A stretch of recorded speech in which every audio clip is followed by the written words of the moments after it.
Caddo Parish School Superintendent Dr. Lamar Goree. Hey, Dr. Lamar, how are you this morning? I am doing pretty good for a Monday morning. How are you guys this morning? Good. Ooh, for a Monday morning, you hit that head on the nail, my friend. Wait, nail on the head. You know what I mean. Sorry. You announced your plan for restructuring schools to the board on Thursday. Then it looks like a change of heart on Friday with regard to 2 schools.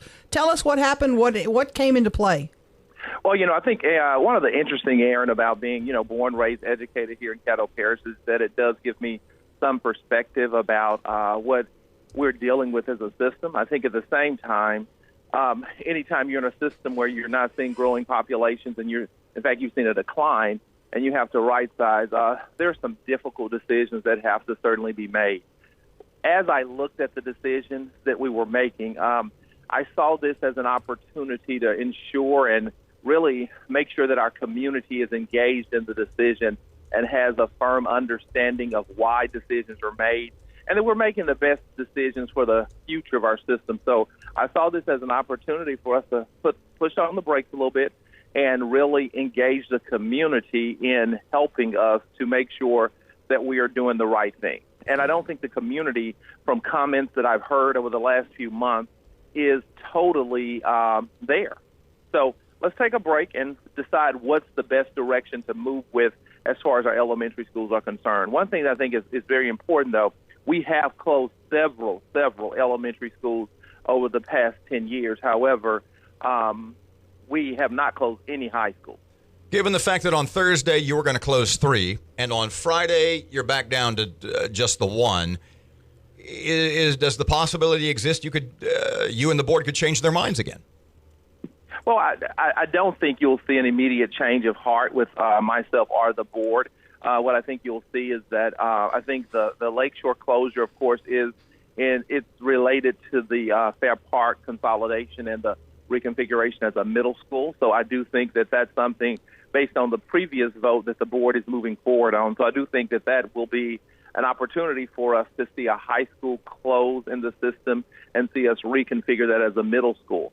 I do think, though, the conversation and really the community engagement and really making sure that we are closing the right schools, making sure the community is engaged in that, and the community has an understanding as we move forward is important. And that's very important to my administration. I do believe that we can only be as successful as we can be as a system when the community is with us.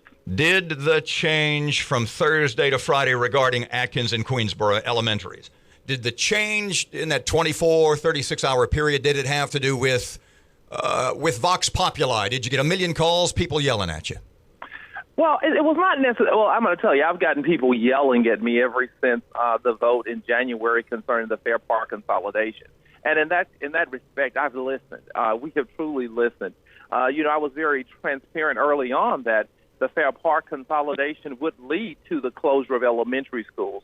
However, I do think because everything has happened so fast, and it's unfair to say it's happened fast because the conversation around the high school is a 10-year-old conversation.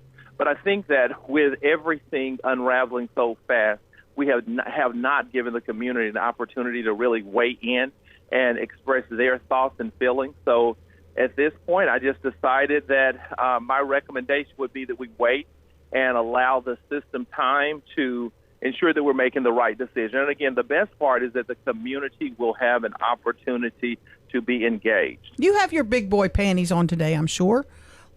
Every day. Let me get to the heart of. You can throw money, millions and millions, at these schools that are considered failing schools, and you still might not win the battle. We have got to do things a little out of the box, a little differently. We got to do things to reach these kids and their families in their homes. What's the answer in that regard? And I know you want to address it, but I know it's a difficult problem. How do we get to that? Well, one thing I would like to talk about, though, is that I feel that we have made, in fact, statistics show we have made incredible progress within the work of our most failing schools in the transformation zone. I mean, the data speaks for itself. I think, too, though, we have to understand how are we really defining a school failure.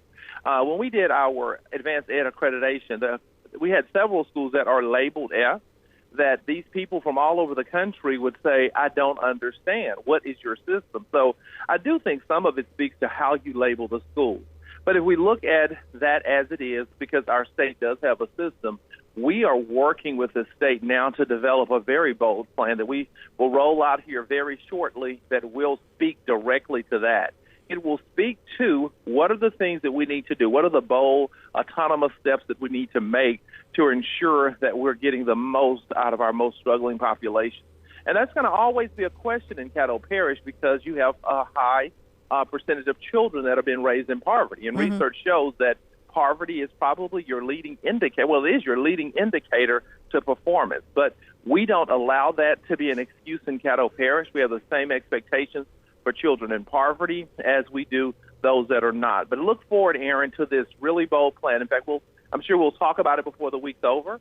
And I'll come back on the radio show and talk about it. You bet. A plan to really help to move our schools forward, all of them.